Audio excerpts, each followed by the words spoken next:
Hi ನಮಸ್ತೆ ಎಲ್ಲರಿಗೂ Kannada study YouTube channel ಸ್ವಾಗತ. ಸೊ ಇಂದಿನ ಸೆಷನ್ನಲ್ಲಿ ನಾವೇನು ನೋಡೋಣ ಅಂತ ಹೇಳಿದ್ರೆ, ಇಂದು ನಡೆದಿರತಕ್ಕಂತಹ ಮೀನ್ಸ್ ಈ December 4th ಫಸ್ಟ್ ಶಿಫ್ಟಲ್ಲಿ ನಡೆದಿರತಕ್ಕಂತಹ RRB ಡಿ ಗ್ರೂಪ್ ಪ್ರಶ್ನೆ ಪತ್ರಿಕೆಯ ಅನಾಲಿಸಿಸ್ನ ಈ ಒಂದು ಸೆಷನಲ್ಲಿ ನಾವು ಮಾಡ್ಕೊಳ್ಳೋಣ. ಸರಿನಾ? ಸೊ ಹಾಗಾದ್ರೆ ಬನ್ನಿ ವಿಡಿಯೋನ ಸ್ಟಾರ್ಟ್ ಮಾಡೋಣ. ವಿಡಿಯೋ ಸ್ಟಾರ್ಟ್ ಮಾಡೋಕ್ಕಿಂತ ಮುಂಚೆ ವಿಡಿಯೋ ಕೊನೆವರೆಗೂ ನೋಡಿ ಅಂತ ಹೇಳ್ತಾ, ಹಾಗೆ ವಿಡಿಯೋ ಕೊನೆವರೆಗೂ ನೋಡಿದ ನಂತರ ವಿಡಿಯೋ ಇಷ್ಟ ಆದರೆ ಪ್ಲೀಸ್ ವಿಡಿಯೋನ ಲೈಕ್ ಮಾಡಿ, ಸಬ್ಸ್ಕ್ರೈಬ್ ಮಾಡಿ. ಇಫ್ ನಿಮಗೆ ವಿಡಿಯೋ ಇಷ್ಟ ಆಗಲಿಲ್ಲ ಅಂದರೆ ಸೊ ಆಬ್ವಿಯಸ್ಲಿ ಡಿಸ್ಲೈಕ್ ಮಾಡಿ ಅಂತ ಹೇಳ್ತಾ, ಮೊದಲ ಪ್ರಶ್ನೆ ಏನಿದೆ? ಮೊದಲ ಪ್ರಶ್ನೆ, ಮಾರ್ಚ್ 2025ರಲ್ಲಿ ಯಾವ ಘಟನೆಗೆ ಪ್ರತಿಕ್ರಿಯೆಯಾಗಿ ಭಾರತವು ಆಪರೇಷನ್ ಬ್ರಹ್ಮವನ್ನು ಪ್ರಾರಂಭಿಸಿತು ಅಂತ ಕೊಟ್ಟಿದ್ದಾನೆ.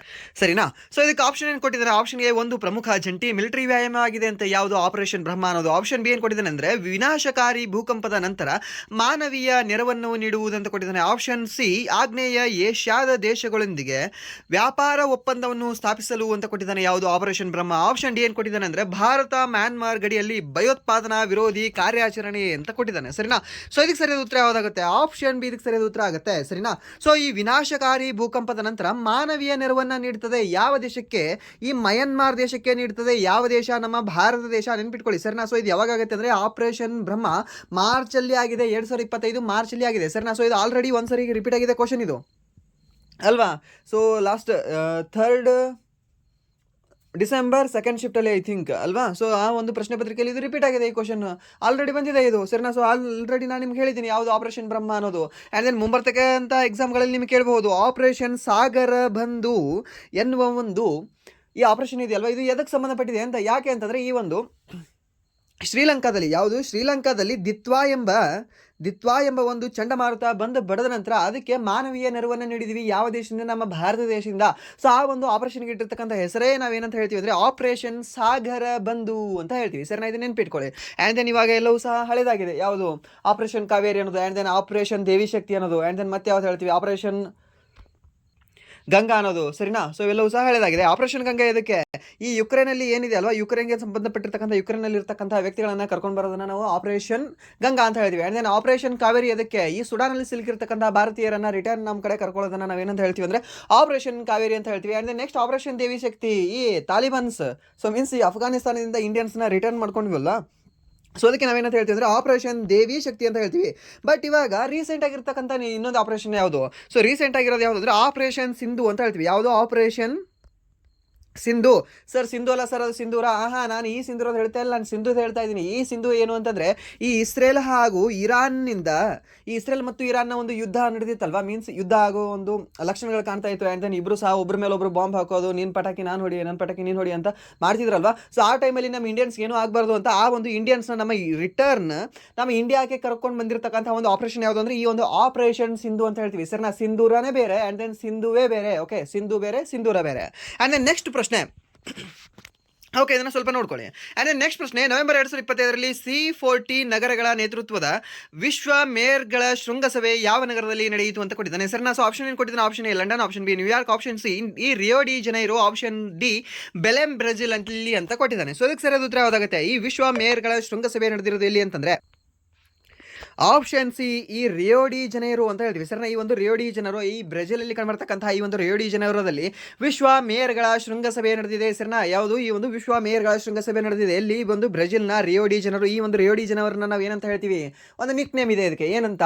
ಕಾಫಿಯ ಬಂದರು ಅಂತ ಹೇಳ್ತೀವಿ. ಸರ್ನ ಯಾವುದಕ್ಕೆ? ಈ ಒಂದು ಕಾಫಿಯ ಬಂದರು ಅಂತ ಹೇಳ್ತೀವಿ ಅಂತ ಕೇಳ್ತಾನೆ. ರಿಯೋ ಡಿ ಜನೈರೋನ ನಾವು ಈ ಜಗತ್ತಿನ ಕಾಫಿಯ ಬಂದರು ಅಂತ ಕರಿತೀವಿ. ಹಾಗಾದರೆ ನಮ್ಮ ಭಾರತದ ಕಾಫಿಯ ಬಂದರು ಯಾವುದು? ಆಪ್ಷನ್ ಕೊಡಲ ನಿಮಗೆ. ಆಪ್ಷನ್ ಯಾವುದು?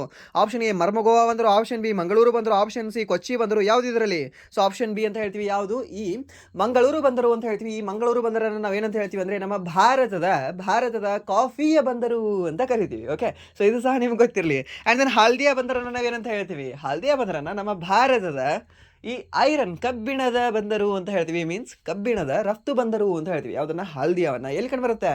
ಒಡಿಶಾದಲ್ಲಿ ಕಂಡುಬರುತ್ತೆ. ಓಕೆ, ಆ್ಯಂಡ್ ದೆನ್ ಈ ಬೆಲೆಮಲ್ಲಿ ನಡೆದಿದೆ ರೀಸೆಂಟಾಗಿ COP30. ಓಕೆ, ಯಾವುದು? ಈ COP30 ಆಗಿರ್ತಕ್ಕಂಥ ಒಂದು ಅಧಿವೇಶನ ಎಲ್ಲಿ ನಡೆದಿದೆ ಅಂದರೆ ಇದೇ ಒಂದು ಬೆಲೆಮಲ್ಲಿ ನಡೆದಿದೆ. ಬೆಲೆಮೇಲೆ ಕಂಡುಬರುತ್ತೆ, ಬ್ರೆಜಿಲಲ್ಲಿ ಕಂಡುಬರುತ್ತೆ. ಓಕೆ, ಆ್ಯಂಡ್ ದೆನ್ ನೆಕ್ಸ್ಟ್ ಪ್ರಶ್ನೆ, ನವೆಂಬರ್ 2025ರಲ್ಲಿ ರೈಸಿಂಗ್ ಇನ್ ಈಶಾನ್ಯ ಹೂಡಿಕೆದಾರರ ಶೃಂಗಸಭೆ 2025 ಸಂದರ್ಭದಲ್ಲಿ 2025ರ ಖೇಲೋ ಇಂಡಿಯಾ ಈಶಾನ್ಯ ಕ್ರೀಡಾಕೂಟವನ್ನು ಆಯೋಜಿಸುವುದಾಗಿ ಯಾರು ಘೋಷಿಸಿದರು ಅಂತ ಕೊಟ್ಟಿದ್ದಾನೆ. ಯಾರು ಘೋಷಣೆ ಮಾಡಿದ್ದಾರೆ?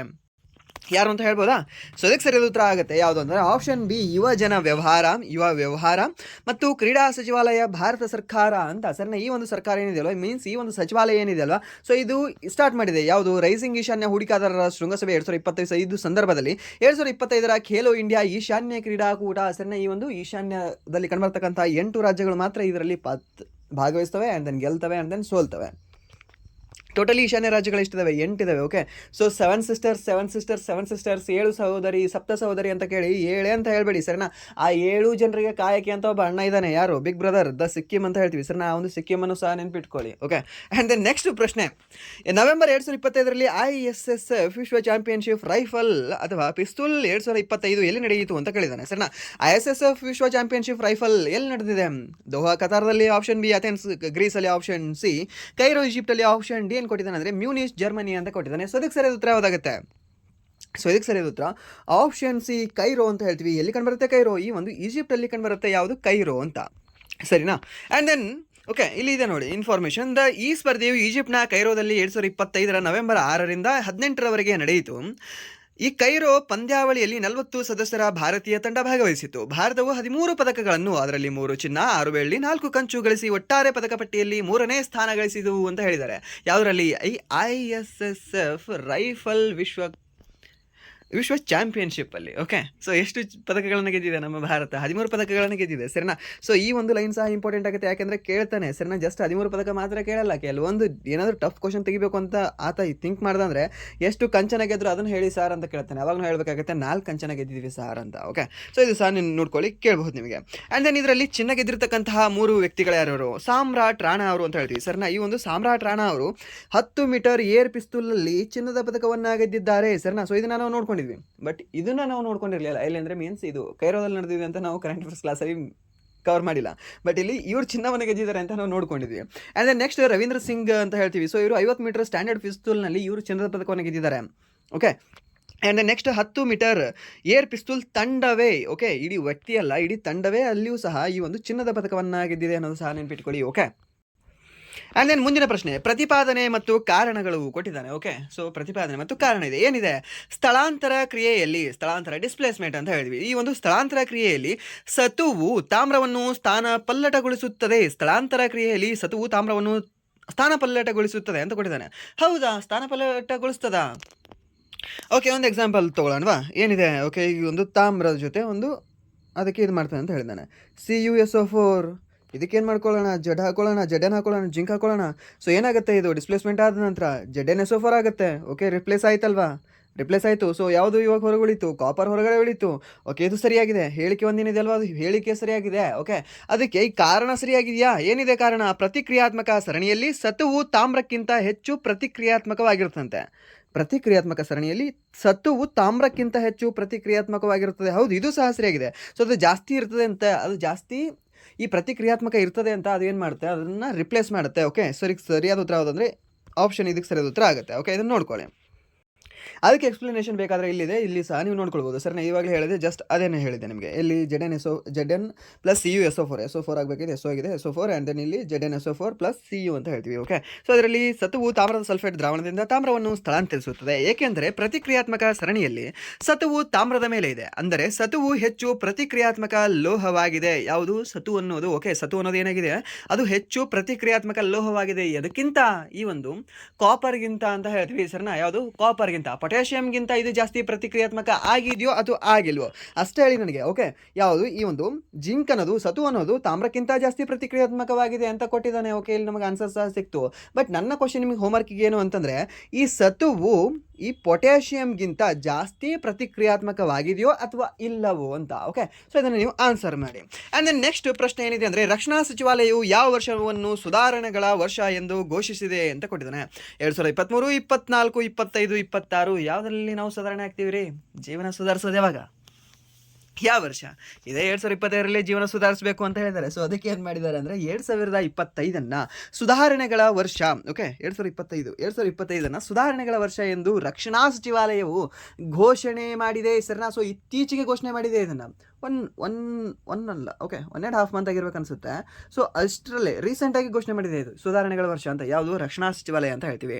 ಅದಕ್ಕೆ ಇನ್ಫಾರ್ಮೇಷನ್ ಇಲ್ಲಿ ಸ್ವಲ್ಪ ಇದೆ ಸರಿನಾ, ಇದನ್ನು ನೋಡ್ಕೊಳ್ಳಿ. ಅದಕ್ಕೆ ಅಂತಂದರೆ ಇದು ರಕ್ಷಣಾ ವಲಯದಲ್ಲಿ ನೀತಿ ಸುಧಾರಣೆಗಳು, ಆಧುನೀಕರಣ, ಸ್ವಾವಲಂಬನೆ, ಕಾರ್ಯವಿಧಾನಗಳ ಸರಳೀಕರಣ ಮತ್ತು ದಕ್ಷತೆಯನ್ನು ಹೆಚ್ಚಿಸುವ ಗುರಿಯನ್ನು ಹೊಂದಿದೆ. ಯಾವುದು ಭೂ ಸುಧಾರಣೆ ವರ್ಷ, ಸಾರಿ ನಮ್ಮ ಭಾರತದ ಸುಧಾರಣೆಗಳ ವರ್ಷ ಅನ್ನೋದು ಯಾವುದು 2025ರಲ್ಲಿ ಸುಧಾರಣೆ ಆಗಿದೆಯಾ?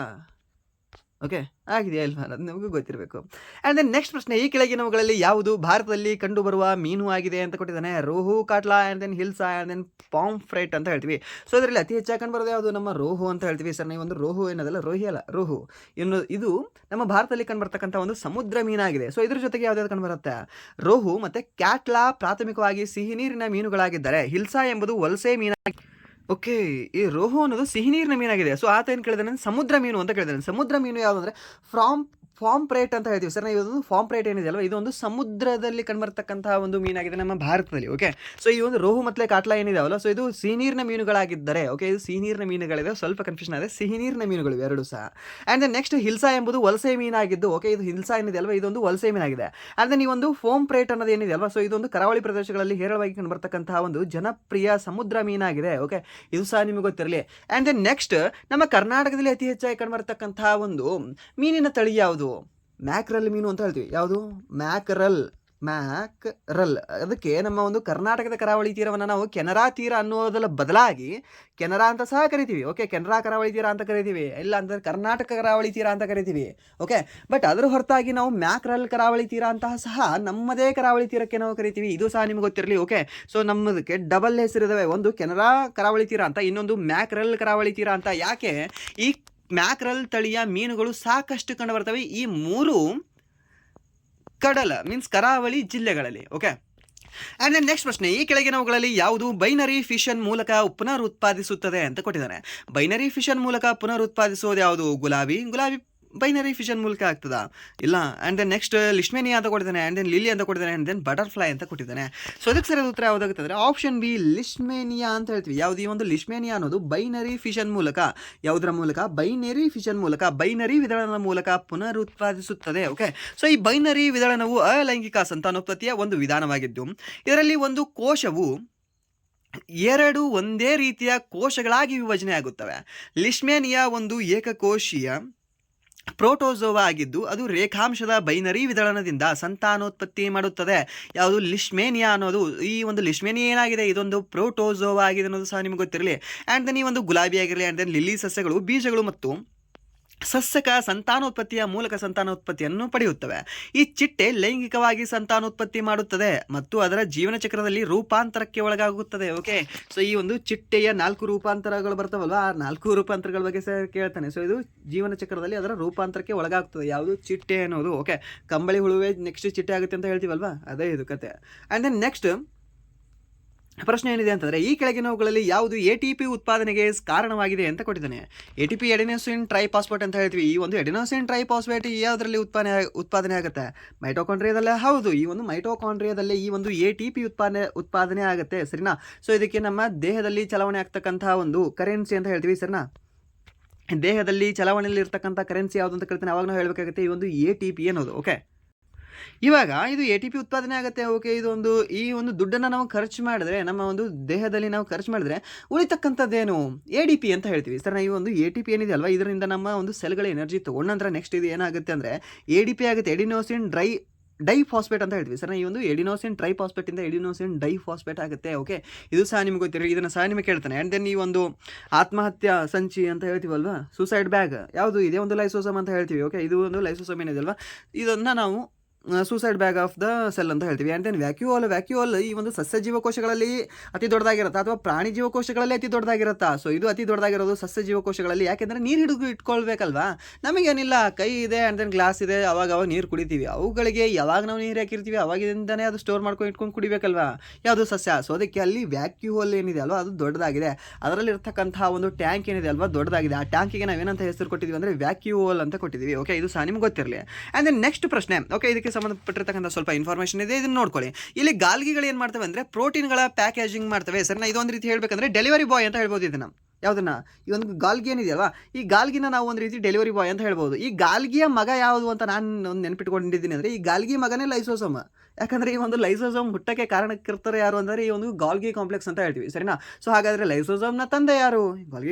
ಗಾಲ್ಗಿ ಕಾಂಪ್ಲೆಕ್ಸ್ನ ಒಂದು ಮಗ ಯಾರು? ಈ ಲೈಸೋಸೋಮ್. ಹಾಗಾದರೆ ಲೈಸೋಸೋಮ್ ಯಾರ ಮಗ? ಈ ಡೆಲಿವರಿ ಬಾಯ್ನ ಮಗ. ಓಕೆ, ಡೆಲಿವರಿ ಬಾಯ್ ಯಾರು? ಇದೇ ಒಂದು ಗಾಲ್ಗಿ ಕಾಂಪ್ಲೆಕ್ಸ್ ಅಂತ ಹೇಳ್ತೀವಿ. ಏನು ಡೆಲಿವರಿ ಮಾಡ್ತಾರೆ? ಪ್ರೋಟೀನನ್ನು ಡೆಲಿವರಿ ಮಾಡ್ತಾರೆ. ಓಕೆ, ಪ್ಯಾಕ್ ಮಾಡಿ ಡೆಲಿವರಿ ಮಾಡ್ತಾರೆ ಅಂತ ಹೇಳ್ತೀವಿ, ಸರಿನಾ? ಸೊ ಇದು ನನಗೆ ನೆನಪುಳಿತದೆ, ಆ್ಯಂಡ್ ದೆನ್ ನಿಮಗೆ ಹೀಗೆ ನೆನಪುಳಿತದೆ ಅಂತ ಹೀಗೆ ಹೇಳ್ತಾ ಇದ್ದೀನಿ. ಓಕೆ, ಸೊ ನಿಮಗೆ ಬೇರೆ ನೆನಪುಳಿತಾ ಇದ್ದರೆ ಬೇರೆ ರೀತಿ ನೀವು ಓದ್ಬೋದು, ಪ್ರಾಬ್ಲಮ್ ಇಲ್ಲ. ಆ್ಯಂಡ್ ದೆನ್ ನೆಕ್ಸ್ಟ್ ಪ್ರಶ್ನೆ, HCl ಮತ್ತು NaHCO3ಗಳ ಪ್ರತಿಕ್ರಿಯೆಯಿಂದ ಯಾವ ಅನಿಲವು ವಿಕಸನಗೊಳ್ಳುತ್ತದೆ ಅಂತ ಕೊಟ್ಟಿದ್ದಾರೆ, ಸರಿನಾ? ಇದರ ಒಂದು ಪ್ರತಿಕ್ರಿಯೆಯಿಂದ ಏನು ಉಂಟಾಗ್ತದೆ? So carbon dioxide. ಹೌದು, ಇದಕ್ಕೆ ಸರಿಯಾದ ಉತ್ತರ ಯಾವುದು ಅಂದರೆ ಕಾರ್ಬನ್ ಡೈಆಕ್ಸೈಡ್ ಅಂತ ಹೇಳ್ತೀವಿ, ಸರಿನಾ? ಈ ಒಂದು ಕಾರ್ಬನ್ ಡೈಆಕ್ಸೈಡ್ ಏನಿದೆ ಅಲ್ವಾ, ಇದು ವಿಕಸನಗೊಳ್ಳುತ್ತದೆ. ಸೊ ಇದಕ್ಕೆ ಸಂಬಂಧಪಟ್ಟಿರ್ತಕ್ಕಂಥ ಸ್ವಲ್ಪ ಇನ್ಫಾರ್ಮೇಷನ್ ನೋಡೋದಾದರೆ, ಓಕೆ, HCl ಮತ್ತು NaHCO3 ಏನಿದೆ ಅಲ್ವಾ, ಸೊ ಇದು ಸೋಡಿಯಂ ಬೈಕಾರ್ಬೊನೇಟು ಇದಾಯಿತು, ರಾಸಾಯನಿಕ ಕ್ರಿಯೆಗೆ ಒಳಗೊಳ್ತು. ಸೊ ಪ್ರಕ್ರಿಯೆ ಏನಾಗುತ್ತೆ? ಪ್ರತಿಕ್ರಿಯೆ ಈ ಒಂದು NaCl ಪ್ರೊಡ್ಯೂಸ್ ಆಗುತ್ತೆ, ಸೋಡಿಯಂ ಕ್ಲೋರೈಡು, ಆ್ಯಂಡ್ ದೆನ್ ಅದ್ರ ಜೊತೆಗೆ ನೀರು ಪ್ರೊಡ್ಯೂಸ್ ಆಗುತ್ತೆ. ಆ್ಯಂಡ್ ದೆನ್ ಈ ಒಂದು CO2 ಗ್ಯಾಸ್ ಏನಿದೆ ಅಲ್ವಾ, ಇದು ಬಿಡುಗಡೆಯಾಗಿ ಮೇಲೆ ಹಾಗೆ ಹಾರಿ ಹೋಗಿಬಿಡುತ್ತೆ. ನೋಡಿ, ಸಿಂಬಲ್ ಇದೆ ಅಲ್ವಾ ಮೇಲೆ ಹೋಗ್ತಾ ಇರೋದು. ಓಕೆ, ಸಿಂಬಲ್ ಇದೆ ಅಲ್ವಾ. ಸೊ ಇದು ಏನಾಗುತ್ತೆ? ಗ್ಯಾಸಸ್ ಆಗಿ ಇದು ಮೇಲ್ಗಡೆ ಹೋಗುತ್ತೆ. ಸೊ ಯಾವುದು ಉಳಿತದೆ ಅಂತಂದರೆ ಈ ಒಂದು H2O ಬರುತ್ತೆ, ಆ್ಯಂಡ್ ದೆನ್ ಸೋಡಿಯಂ ಕ್ಲೋರೈಡು ಸಹ ಬರುತ್ತೆ, ಸರಿನಾ? ಇದು ಆಮ್ಲಕ್ಷಾರೀಯ ಪ್ರತಿಕ್ರಿಯೆಯಾಗಿದೆ. ಯಾವುದು? HCl ಮತ್ತು NaHCO3 ಅಂತ ಹೇಳ್ತೀವಿ. ಓಕೆ, ಆ್ಯಂಡ್ ದೆನ್ ನೆಕ್ಸ್ಟ್ ಪ್ರಶ್ನೆ, ಪ್ರಾಣಿಗಳಲ್ಲಿ ಆಮ್ಲಜನಕ ರಹಿತ ಉಸಿರಾಟದ ಸಮಯದಲ್ಲಿ ಏನು ಉತ್ಪತ್ತಿಯಾಗುತ್ತದೆ ಅಂತ ಕೊಟ್ಟಿದ್ದಾನೆ. ಪ್ರಾಣಿಗಳಲ್ಲಿ ನಮ್ಮಲ್ಲಿ ಸಮ್ ಟೈಮ್ ಮೀನ್ಸ್ ನೀವು ರನ್ನಿಂಗ್ ಓಡ್ತಾ ಇರ್ತೀರಾ. ಓಕೆ, ಇವಾಗ SSGDR ಪ್ರಿಪ್ರೇಷನ್ ಮಾಡ್ತಿರ್ತೀರಾ, ನೆಕ್ಸ್ಟ್ ಇಲ್ಲಾಂದರೆ ಬೇರೆ ಯಾವುದಾದ್ರೂ ಎಕ್ಸಾಮ್, ಇಲ್ಲಾಂದರೆ ಸಮ್ ಹ್ಯಾಬಿಟ್ ಇರುತ್ತೆ ನಿಮಗೂ ಸಹ ರನ್ನಿಂಗ್ ಓಡೋದು. ಆವಾಗ ಜಾಸ್ತಿ ಒಂದಿನಕ್ಕೆ ನೀವು ಒಂದು 5 ಕಿಲೋಮೀಟ್ರ್ ಓಡ್ಬಿಡಿ, ಅವಾಗ ಹೇಗಾಗುತ್ತೆ? ದೇಹದಲ್ಲಿ ಜಾಸ್ತಿ ಗ್ಲೂಕೋಸ್ ಏನಿರುತ್ತೆ, ಸೊ ಅದಕ್ಕೆ ಈ ಆಕ್ಸಿಜನ್ ಸಿಗೋದಿಲ್ಲ ನಿಮಗೆ, ಸರಿನಾ? ಸೊ ಆ ಆಕ್ಸಿಜನ್ ಸಿಗದೇ ಇರೋ ಸಮಯದಲ್ಲಿ ಆಮ್ಲಜನಕ ರಹಿತ ಉಸಿರಾಟ ಆಗುತ್ತೆ ಅಲ್ವಾ ಅವಾಗ. ಸೊ ಆಮ್ಲಜನಕ ಸಿಗಲೇ ಇಲ್ಲ ಅಂತ ನಾವು ಸತ್ತೇ ಬಿಡ್ತೀವ ಬೇಗ? ಸಾಯಲ್ಲ. ಸೊ ಅವಾಗಲೂ ಸಹ ಉಸಿರಾಟ ಆಗುತ್ತೆ, ಸರಿನಾ? ಅವಾಗ ಏನು ಉತ್ಪತ್ತಿ ಆಗುತ್ತೆ? ಸೊ ಉತ್ಪತ್ತಿ ಆಗೋದೇ ಈ ಒಂದು ಲ್ಯಾಕ್ಟಿಕ್ ಆಮ್ಲ ಅಂತ ಹೇಳ್ತೀವಿ, ಸರಿನಾ? ಈ ಒಂದು ಲ್ಯಾಕ್ಟಿಕ್ ಆಮ್ಲ ಇದರಲ್ಲಿ ಉತ್ಪತ್ತಿ ಆಗುತ್ತೆ ಅಂತ ಕೇಳಿದ್ರೆ ನಮ್ಮ ಮಸಲ್ಸಲ್ಲಿ ಉತ್ಪಾದನೆ ಆಗುತ್ತೆ, ಸರಿನಾ? ಈ ಒಂದು ಮಸಲ್ಸಲ್ಲಿ ಉತ್ಪಾದನೆ ಆಗ್ತಕ್ಕಂಥ ಒಂದು ಆಮ್ಲ ಯಾವುದು ಅಂತ ಕೇಳ್ತಾನೆ, ಈ ಒಂದು ಲ್ಯಾಕ್ಟಿಕ್ ಆಮ್ಲ. ಹಾಗೆ ನಮ್ಮ ಸಂದುಗಳಲ್ಲಿ ಈ ಬೆರಳುಗಳ ಸಂದುಗಳಿರ್ತವೆ, ಆ್ಯಂಡ್ ದೆನ್ ಕಾಲಿನ ಬೆರಳುಗಳ ಸಂದುಗಳಿರ್ತವೆ, ಒಟ್ಟಿನಲ್ಲಿ ಸಂದುಗಳಿದಾವಲ್ಲ, ಆ ಸಂದುಗಳಲ್ಲಿ ಸ್ಟೋರ್ ಆಗಿ ಕೊಡ್ತಕ್ಕಂಥ ಒಂದು ಅಂಶ ಯಾವುದು ಅಂತ ಕೇಳ್ತಾರೆ. ಅವಾಗ ನಾವು ಹೇಳಬೇಕಾಗುತ್ತೆ ಈ ಒಂದು ಯೂರಿಕ್ ಏನಿದೆ ಅಲ್ವಾ, ಯೂರಿಕ್ ಆ್ಯಸಿಡ್. ಈ ಒಂದು ಯೂರಿಕ್ ಆ್ಯಸಿಡು ಆ ಸಂದುಗಳಲ್ಲಿ ಕೂತ್ಕೊಳ್ತದೆ, ಸರಿನಾ? ಇವಾಗ ನಮ್ಮ ಬೆರಳೆಲ್ಲವೂ ಕೂಡ ಇವಾಗ ಲಟ್ ಮಾಡ್ತಿರ್ತಾರೆ, ಗೊತ್ತಾ ನಿಮಗೂ? ಇವಾಗ ಬೆರಳು ತೊಗೊಂಡು ಹಿಂಗೆ ಚಿಟುಕ್ ಮಾಡ್ತಿರ್ತಾರೆ, ಸಾಕಷ್ಟು ಜನ ಮಾಡ್ತಿರ್ತಾರೆ. ಸೊ ಅದರಲ್ಲಿ ನಾನು ನೋಡು ಎಷ್ಟು ಜೋರಾಗಿ ಸೌಂಡ್ ಬರ್ತದೆ. ಯಾಕೆ ಸೌಂಡಾಗಿ ಬರ್ತದೆ? ಅಲ್ಲಿ ಲ್ಯಾಕ್ಟಿಕ್ ಆ್ಯಸಿಡ್ ಏನಿದೆ ಅಲ್ಲ ಜಾಸ್ತಿ ಸ್ಟೋರ್ ಆಗಿರುತ್ತೆ ಸಮ್ ಟೈಮ್, ಸೊ ಅದಕ್ಕೆ ಜಾಸ್ತಿ ಸೌಂಡ್ ಬರುತ್ತೆ. ಓಕೆ, ಇದು ಸಹ ನಿಮ್ಗೆ ಸಾರಿ ಲ್ಯಾಕ್ಟಿಕ್ ಅಲ್ಲ, uric acid. Okay, so uric ಆಮ್ಲ ಅದು ಸಹ ನಿಮ್ಗೆ ಗೊತ್ತಿರಲಿ. ಓಕೆ, ಸೊ ಇಲ್ಲಿ ಗ್ಲೂಕೋಸ್ ಇಲ್ಲ, ಆ್ಯಂಡ್ ಆಮ್ಲಜನಕ ಸುಕ್ರೋಸ್ ಇಲ್ಲ. ಸೊ ಇದಕ್ಕೆ ಸರಿಯಾದ ಉತ್ತರ ಯಾವುದಾಗುತ್ತೆ ಅಂದರೆ ಈ ಒಂದು ಆಮ್ಲಜನಕ ರಹಿತ ಉಸಿರಾಟದಲ್ಲಿ ಅಲ್ಲಿ ಲ್ಯಾಕ್ಟಿಕ್ ಆಮ್ಲ ಉತ್ಪತ್ತಿಯಾಗುತ್ತದೆ. ಓಕೆ, ಆ್ಯಂಡ್ ದೆನ್ ಅದಕ್ಕೆ ಸಂಬಂಧಪಟ್ಟಿರ್ತಕ್ಕಂಥ ಸಮ್ ಇನ್ಫಾರ್ಮೇಷನ್ ಇದೆ, ಇದನ್ನು ನೋಡ್ಕೊಳ್ಳಿ. ಆ್ಯಂಡ್ ದೆನ್ ನೆಕ್ಸ್ಟ್ ಪ್ರಶ್ನೆ, ಈ ಪ್ರಶ್ನೆ ರಿಪೀಟ್ ಆಗಿಲ್ವಾ? ಈ ಪ್ರಶ್ನೆ ರಿಪೀಟ್ ಆಗಿದೆ ನೋಡಿ. ಓಕೆ, ಈ ಪ್ರಶ್ನೆ ರಿಪೀಟ್ ಆಗಿದೆ. ಸರೀಸೃಪ ಮೊಟ್ಟೆಗಳ ಲಿಂಗದ ಮೇಲೆ ಯಾವ ಪರಿಸರ ಸ್ಥಿತಿ ಪರಿಣಾಮ ಬೀರುತ್ತದೆ? ಸೊ ನಿಮಗೆ ನಾನು ಕಥೆನೂ ಸಹ ಹೇಳಿದ್ದೆ. ಫಸ್ಟ್ ಈ ಕ್ವಶನ್ ಇದೆ RRB D group first shift ಅಥವಾ ಒಂದು ಥರ್ಡ್ ಶಿಫ್ಟ್ ಫೋರ್ತ್ ಶಿಫ್ಟ್ ಯಾವುದೋ ಒಂದು ಎಕ್ಸಾಮಲ್ಲಿ ಬಂದಾಗ, ಮೀನ್ಸ್ ಶಿಫ್ಟಲ್ಲಿ ಬಂದಿದ್ದಾರೆ, ಮೀನ್ಸ್ ಯಾವುದೋ ಒಂದು ಶಿಫ್ಟಲ್ಲಿ ಬಂದಾಗ ಏನು ಹೇಳಿದ್ದೆ ಅಲ್ಲ, ನಾನು ಲಾಸ್ಟು ಡಿಸೆಂಬರಲ್ಲಿ ಒಂದು ನ್ಯೂಸ್ ಪೇಪರಲ್ಲಿ ಓದಿದ್ದೆ. ಆ ನ್ಯೂಸ್ ಪೇಪರಲ್ಲಿ ಈ ಆಮೆಗಳ ಬಗ್ಗೆ ಕೊಟ್ಟಿದ್ದ, ಇದು ಆಮೆಗಳ ಮೊಟ್ಟೆ ರಿಲೇಟೆಡ್ ಒಂದು ಆರ್ಟಿಕಲ್. ಸೊ ಅಲ್ಲಿ ನೋಡಿ ಇದನ್ನು ನಾನು ಆನ್ಸರ್ ಹೇಳಿದೆ ಅಂತ. ಓಕೆ, ಇದು ಎಕ್ಸಾಕ್ಟಾಗಿ ನನ್ನ ಬುಕ್ಕಲ್ಲಿ ಓದಿಲ್ಲ. ಸೊ ಇದಕ್ಕೆ ಸರಿಯಾದ ಉತ್ತರ ಯಾವುದು ಅಂದರೆ ತಾಪಮಾನ ಅಂತ ಹೇಳ್ತೀವಿ, ಸರಿನಾ? ಈ ಒಂದು ತಾಪಮಾನದ ಮೇಲೆ ಇವಾಗ ಒಂದು ಮೊಟ್ಟೆ ಇರುತ್ತೆ. ಹೇಗಿರುತ್ತೆ ಒಂದು ಮೊಟ್ಟೆ? ಈಗ ಒಂದು ಮೊಟ್ಟೆ ಇರುತ್ತೆ. ಆ ಮೊಟ್ಟೆ ಗಂಡ ಅಥವಾ ಹೆಣ್ಣ ಅಂತ ನಾವು ಮೊದಲು ಹೇಳೋಕ್ಕಾಗತ್ತಾ? ಅದು ಇಟ್ಟ ನಂತರ ಹೇಳೋಕ್ಕಾಗಲ್ಲ.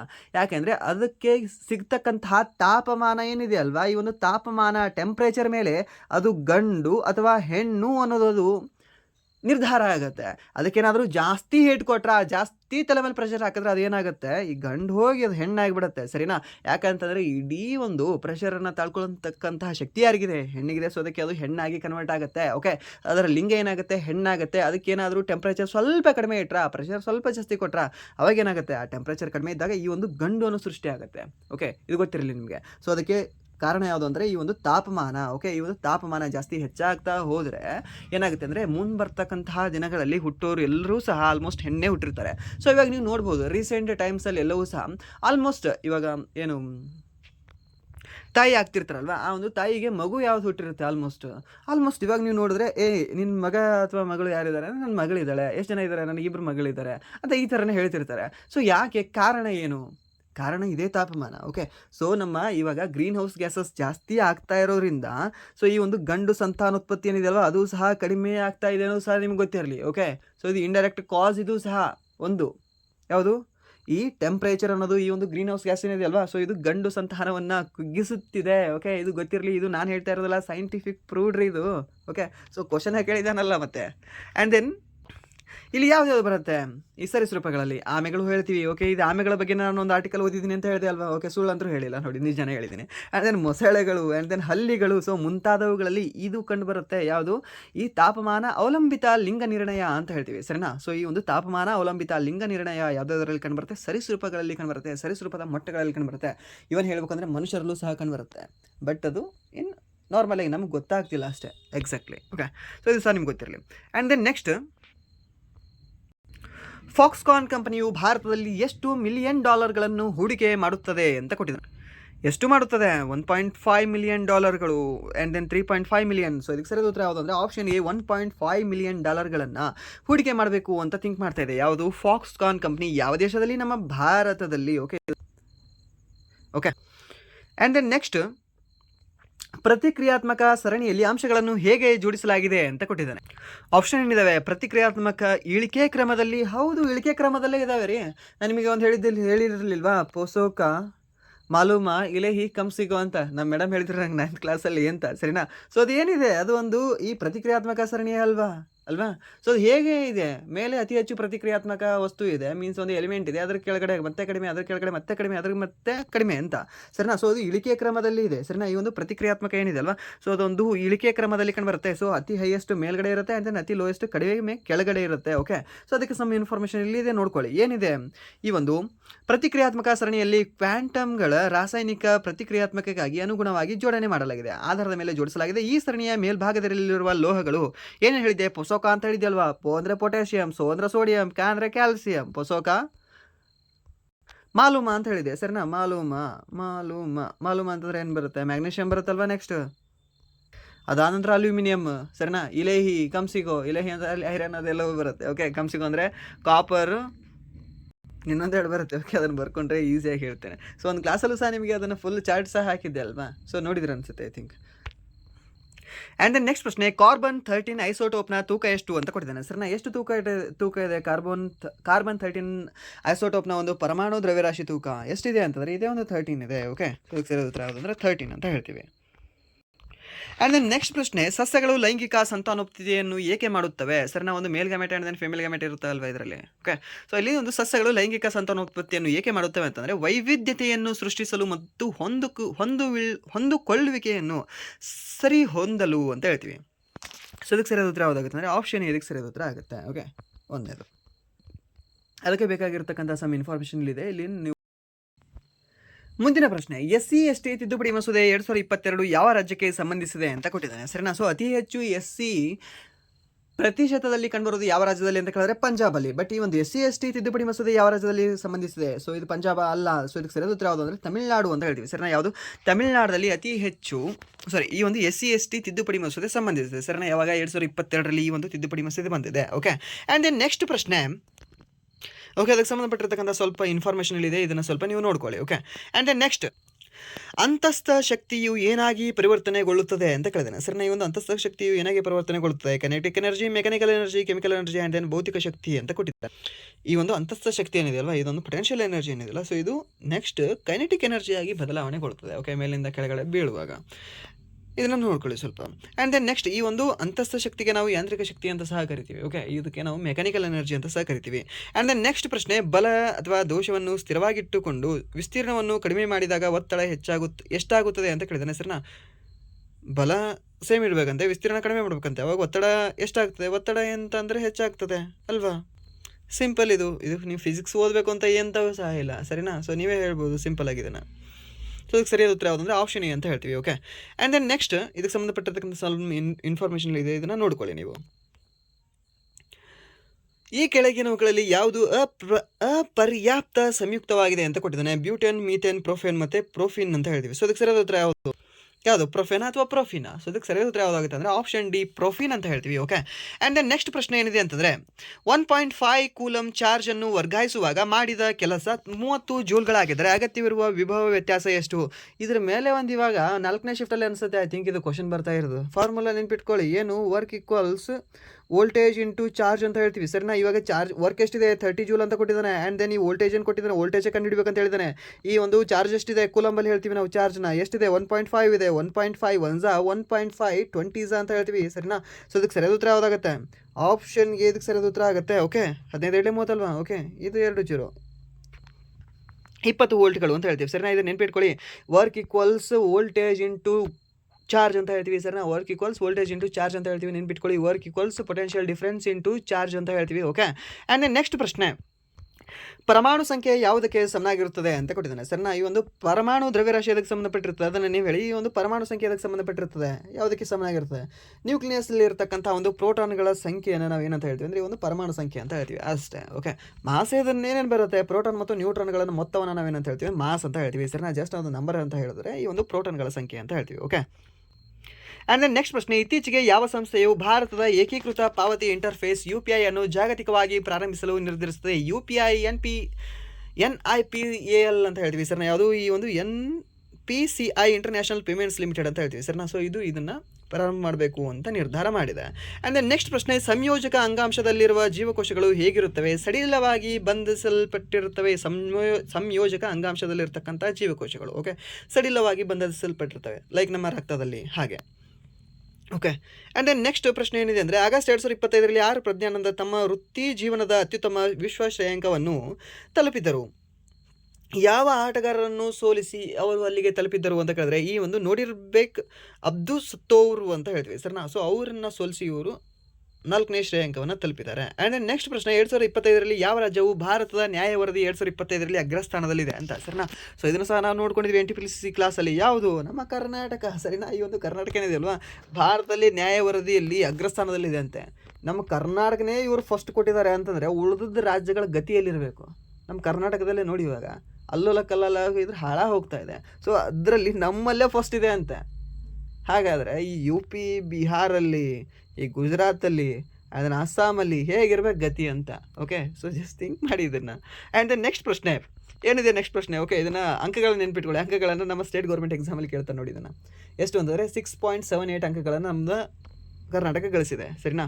ಆ್ಯಂಡ್ ದೆನ್ 2ನೇ ಸ್ಥಾನದಲ್ಲಿ ಆಂಧ್ರ ಪ್ರದೇಶ ಇದೆ. ಆ್ಯಂಡ್ ದೆನ್ 3ನೇ ಸ್ಥಾನದಲ್ಲಿ ಅದರ ತಮ್ಮ ಆಗಿರ್ತಕ್ಕಂಥ ತೆಲಂಗಾಣ ಇದೆ. ಓಕೆ ಅದರಲ್ಲಿ ಈ ಒಂದು ಭಾರತದ ನ್ಯಾಯ ವರದಿಯಲ್ಲಿ ಓಕೆ ಎಷ್ಟನೇ ಸ್ಥಾನದಲ್ಲಿದೆ ನಮ್ಮ ಕರ್ನಾಟಕ? ಫಸ್ಟ್. ಸೆಕೆಂಡ್ ಯಾವುದಿದೆ? ಆಂಧ್ರ ಪ್ರದೇಶ. ಥರ್ಡ್ ಯಾವುದಿದೆ? ಈ ಒಂದು ತೆಲಂಗಾಣ ಅಂತ ಹೇಳ್ತೀವಿ. ಓಕೆ ಆ್ಯಂಡ್ ನೆಕ್ಸ್ಟ್ ಪ್ರಶ್ನೆ, ಇತ್ತೀಚೆಗೆ ಭಾರತೀಯ ರಿಸರ್ವ್ ಬ್ಯಾಂಕ್ ಎಷ್ಟು ರೂಪಾಯಿವರೆಗಿನ ಚಿನ್ನದ ಸಾಲಗಳಿಗೆ ಸಾಲ ಮೌಲ್ಯ ಅನುಪಾತವನ್ನು 75ರಿಂದ 85ಕ್ಕೆ ಹೆಚ್ಚಿಸಿದೆ? ಎಷ್ಟು ಅಂದರೆ 10 ಲಕ್ಷಕ್ಕೆ ಅಂತ ಹೇಳ್ತೀವಿ. ಆ್ಯಂಡ್ ದೆನ್ ನೆಕ್ಸ್ಟ್ ಪ್ರಶ್ನೆ, ಜಾಗತಿಕ ಹಸಿವು ಸೂಚ್ಯಂಕ ಗ್ಲೋಬಲ್ ಹಂಗರ್ ಇಂಡೆಕ್ಸ್ ಅಂತ ಹೇಳ್ತೀವಿ. ಸೊ ಇದನ್ನು ಯಾವ ಸಂಸ್ಥೆಗಳು ಬಿಡುಗಡೆ ಮಾಡ್ತವೆ? ವಿಶ್ವ ಬ್ಯಾಂಕ್ ಇದಕ್ಕೆ ಸಂಬಂಧ ಇಲ್ಲ, ಅವ್ರಿಗೆ ಹಸು ಆಗೋದಿಲ್ಲ.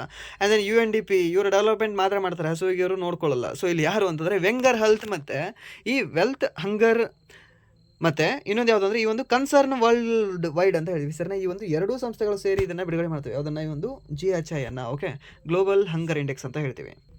ಹಾಗಾದರೆ ಇದರಲ್ಲಿ ನಮ್ಮ ಭಾರತದ ಸ್ಥಾನ ಎಷ್ಟಿದೆ? ಇದರಲ್ಲಿ 102ನೇ ಸ್ಥಾನದಲ್ಲಿ ನಾವಿದ್ದೀವಿ ಸರ್. ಎಷ್ಟೇ ಸ್ಥಾನದಲ್ಲಿ ಇದ್ದೀವಿ ಅಂದರೆ 102ನೇ ಸ್ಥಾನದಲ್ಲಿ ಇದ್ದೀವಿ. ಸೊ ಇದಾಗಿತ್ತು ಇಲ್ಲಿವರೆಗೆ RRB degree 4th December first ಶಿಫ್ಟಿನ ಎಕ್ಸಾಮ್ ಅನಾಲಿಸಿಸ್. ಸೊ ಇಲ್ಲಿವರೆಗೂ ವಿಡಿಯೋ ನೋಡೋದಕ್ಕಾಗಿ ಫಸ್ಟ್ ಆಫ್ ಆಲ್ ಧನ್ಯವಾದಗಳು. ಹಾಗೆ ಇಲ್ಲಿವರೆಗೂ ವಿಡಿಯೋ ನೋಡಿ ನಿಮ್ಗೆ ಏನಾದರೂ ವಿಡಿಯೋ ಇಷ್ಟ ಆಗಿದ್ದರೆ ಪ್ಲೀಸ್ ವಿಡಿಯೋನ ಲೈಕ್ ಮಾಡಿ, ಸಬ್ಸ್ಕ್ರೈಬ್ ಮಾಡಿ. ಇಫ್ ನಿಮಗೆ ವಿಡಿಯೋ ಇಷ್ಟ ಆಗಿಲ್ಲ ಅಂದರೆ ಸೊ ಡಿಸ್ಲೈಕ್ ಮಾಡಿ ಅಂತ ಹೇಳ್ತಾ, ಹಾಗೆ ಇಲ್ಲಿವರೆಗೆ ಯಾರು ಡೈಲಿ ಕರೆಂಟ್ ಅಫೇರ್ಸ್ನ ಫಾಲೋ ಮಾಡ್ತಾ ಇಲ್ಲಲ್ವಾ, ಡೈಲಿ ಕರೆಂಟ್ ಅಫೇರ್ಸ್ ನೀವು ಪ್ಲೇ ಲಿಸ್ಟಲ್ಲಿ ಹೋಗಿ ಚೆಕ್ ಮಾಡ್ಕೊಂಡು ನೋಡ್ಬೋದು. ಸೊ ಡೈಲಿ ಮಿನಿಮಮ್ ಏನಿಲ್ಲಾಂದ್ರೂ ಸಹ 30 ಪ್ರಶ್ನೆಗಳನ್ನ ಅಲ್ಲಿ ಡಿಸ್ಕಸ್ ಮಾಡಲಾಗ್ತದೆ. ಸೊ 30 ಪ್ರಶ್ನೆಗಳು ಹೇಗಿರ್ತವೆ ಅಂದರೆ ನಿಮಗೆ ಮಾಡರೇಟ್ ಆ್ಯಂಡ್ ಟಫ್ ಲೆವೆಲ್ ಆಗಿರ್ತಕ್ಕಂಥ ಪ್ರಶ್ನೆಗಳೇ ಆಗಿದ್ದಾವೆ. ಆ್ಯಂಡ್ ದೆನ್ ಮೋಸ್ಟ್ ಇಂಪಾರ್ಟೆಂಟ್ ಆಗಿರ್ತಕ್ಕಂಥ ಪ್ರಶ್ನೆಗಳಾಗಿದ್ದಾವೆ. ಸೊ ಅದಕ್ಕೆ ನಿಮಗೆ ಅದು ಮುಂಬರ್ತಕ್ಕಂಥ ಎಲ್ಲ ಎಕ್ಸಾಮ್ಗಳು ಸಹ ಯೂಸ್ಫುಲ್ ಆಗುತ್ತೆ ಸರಿನಾ. ಸೊ ಎಷ್ಟು ಹೇಳ್ತಾ ವಿಡಿಯೋನ ಇಲ್ಲಿಗೆ ಎಂಡ್ ಮಾಡ್ತಾ ಇದ್ದೀನಿ. Once again thank you so much.